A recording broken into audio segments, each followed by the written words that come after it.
disa javë rreshtas kemi shpjegu për gabimet që bëhen në namaz dhe si besimtari do të jetë i kujdesshëm namazin e tij, që ai të jetë sa më me vlerë te Allahu i lartësuar. Sot inshallah taala do t'i cekim disa shkaqe dhe disa hadithe ose ajete nga Kurani i famlar që na bojnë neve me kuptu se çfarë vlere ka namazi në jetën e besimtarit. Fillimisht duhet ditur se namazi është një shtyllë nga shtyllat e Islamit që Allahu i lartësuar e ka rendit kështu. Dhe është shumë i qartë hadithi i cilin e transmeton Abdullah ibn Umar radhiyallahu anhu nga pejgamberi alayhis salam, i cili ka thënë: "Buniya al-Islamu ala khamsin." Feja islame është mbështetur mbi 5 shtylla. Dhe ndërto ka thënë: "Shahadati an la ilaha illa Allah wa anna Muhammadan rasulullah." Po dëshmia se nuk ka zot që meriton adhurim përveç Allahut dhe se Muhamedi alayhis salam është rob i dërguar i tij. Pastaj ka thënë: "Wa iqamis salat." Dhe falja e namazit. Pra e ka rendit faljen e namazit me njëherë pas shqiptimit shahadetit. Që e kuptu se namazi është vepra më madhore, pasi që njeriu të hyn këtë fe. Është vepra më e madhe që Allahu i lartësuar adhurohet me të. Po ashtu ajo që e bën namazin veçantë nga çdo obligim tjetër, është vetë obligueshmëria e tij. Ne kemi treguar kur kemi shpjeguar hadithin e Isra dhe Mirajit se gjitha obligimet janë bërë përmes melekut Xhibril që i ka thënë Allahu i lartësuar te pejgamberi alayhis salam to. Dërsa namazi vëllazëri është bërë obligim kapin e 7 qiell.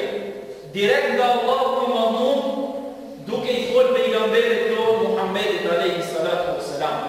Dhe është veçuar me këtë namaz. Dhe kjo ne e kuptuar se çfarë vlerë të madhe ka namazi te Allahu i lartësuar. Pasi që ai është bërë obligim kapin e 7 qiell, kur pejgamberi alayhis salam ka shkuar në Isra dhe Miraj.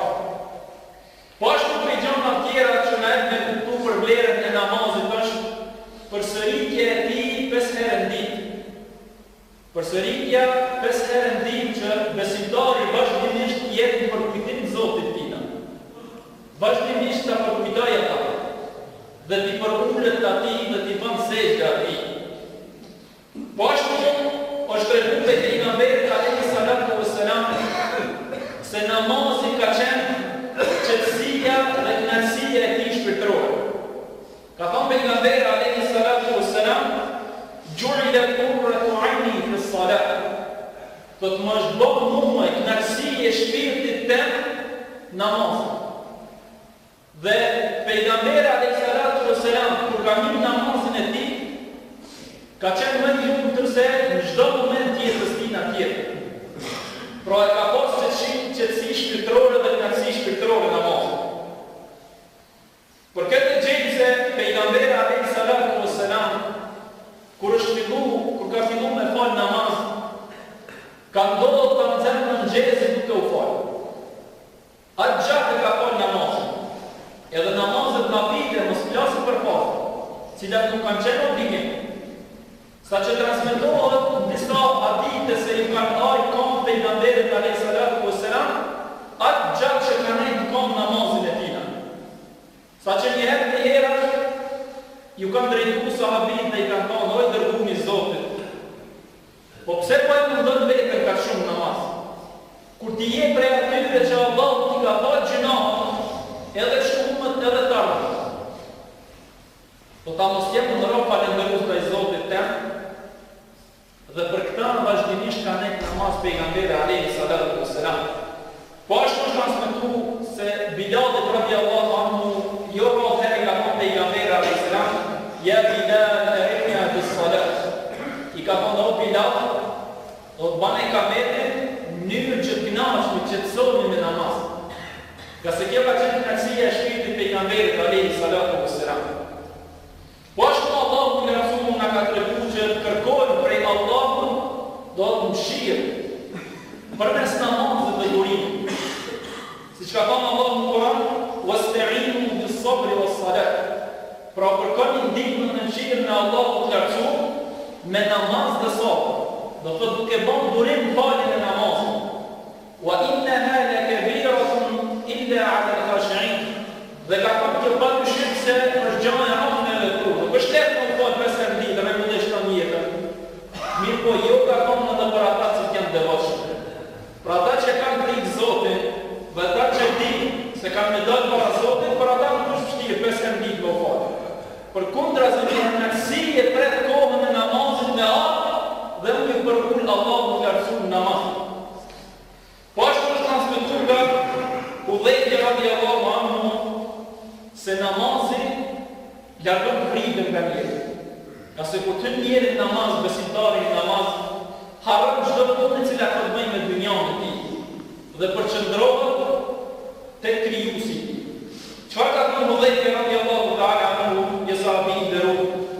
Por se pejgamberi alayhi salatu wassalam sa herë që ka pasur në një frikë, do të është drejtuar për namaz, ose ka shpejtuar namaz.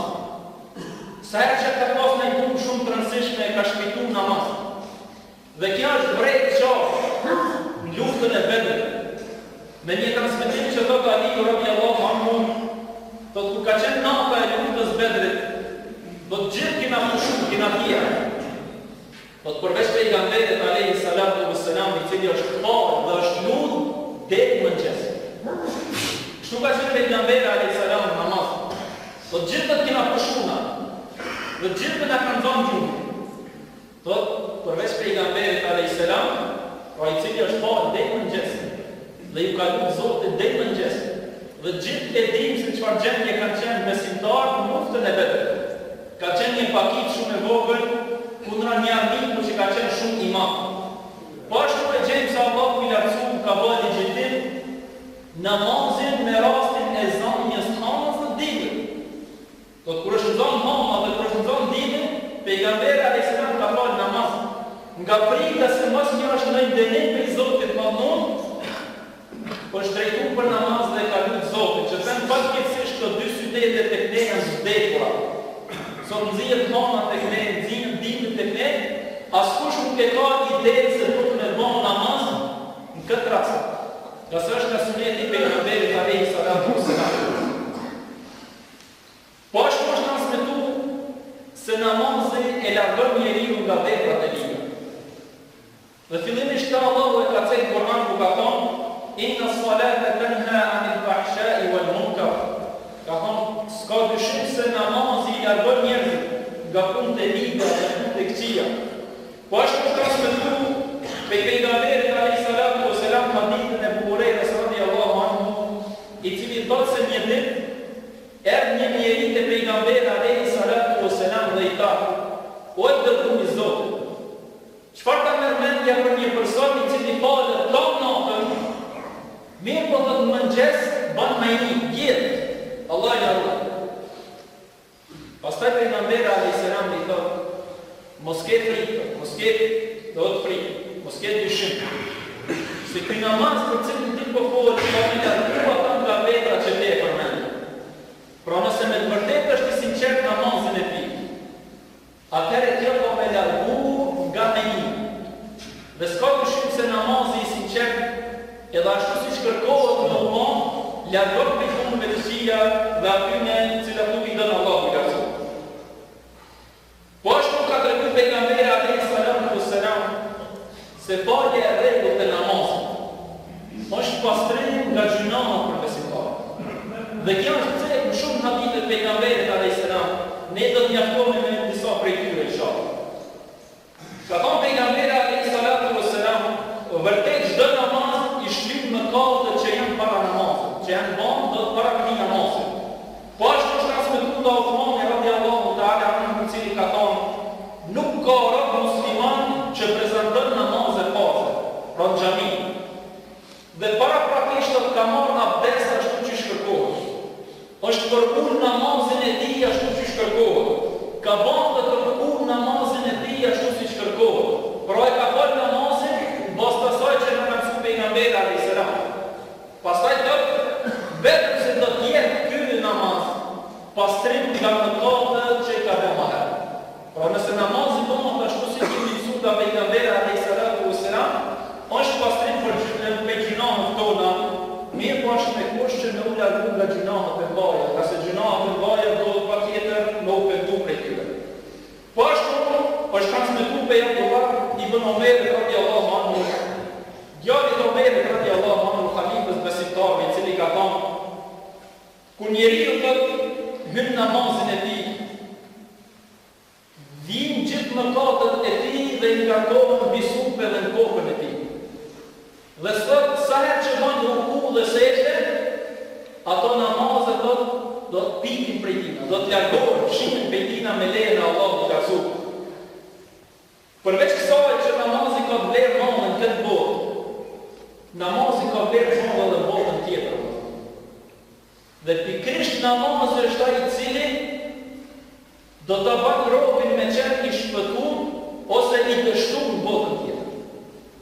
Dhe këtë kuptojmë nga një hadith pejgamberit alayhi salatu wassalam, që na i transmeton në Buhariu radiallahu anhu, i cili ka thënë se pejgamberi alayhi salatu wassalam ka thënë: puna e parë për cilën ka pyet robi ditën e Kiametit është namazi.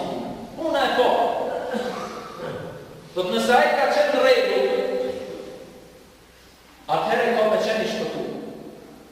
Po nëse namazi i tij s'ka qenë në rregull, Allah i na ruaj, ka thënë do të jetë i dëshmuar, i humbur. Pastaj Allahu i Lartësuar i urdhon me lëkët e tina dhe i thotë: shiqone robin tem, a ka namaz nafile? Dhe nëse ka namaz nafile, thotë pejgamberi alayhis salam, Allahu me mëshirën e tij janë ngrit vlerën e asaj nafile dhe e bën sa të fortë. Dhe ja plotson mundësitë e fortë që i ka, dhe kështu thotë pastaj do të llogaritet e gjithë vepra e tij në bazë namazit. Po çfarë mendojnë ata që s'falin namaz? Si do të takojnë Allahun e Lartësuar kur dalin në ditën e Kiametit? Kur pyeten për namazin e tyre? Në këtë hadith thuhet ai i cili namazin se ka pas të rregull. Do të thotë ka qenë namazli, po namazin e tij s'ka qenë i kujdesshëm.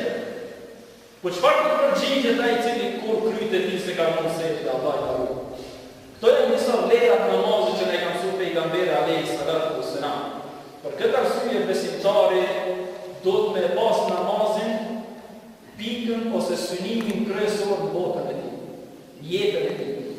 Ka se kjo është ajo e cila e bën të këtë botë dhe e bën shpëtuar në botën tjetër. O vllazërinj, Allahu nuk e ka bërë asnjë kur vërmend ka ku njeriu për të marrë mundësive që ka.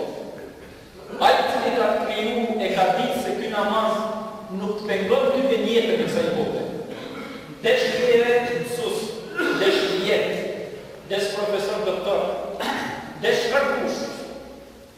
Namazi nuk pengon për jetës tonë.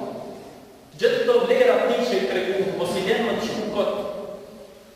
Dhe mos banë vetën që kur dash para Allahut të Lartësuar, me qenë prej atyre që s'kemi mund me u përgjigj kur të pyetesh për namazin tanë. E lutim Allahun që të na bëjë prej atyre që jemi namazli deri në minutën e fundit të vdekjes, do të jetës tonë për të vdesur. Dhe të na bëjë prej atyre që namazi jonë pranohet te Allahu i Lartësuar. Dhe të na bëjë prej atyre që kur dalni para tij namazi jonë të jetë në rregull dhe çdo vepër pastaj të na shkon mirë, ashtu siç na ka shkuar këtë botë me namaz. Ala inna ahsana al-kalami wa abdagha an-nizam kalam Allah al-Malik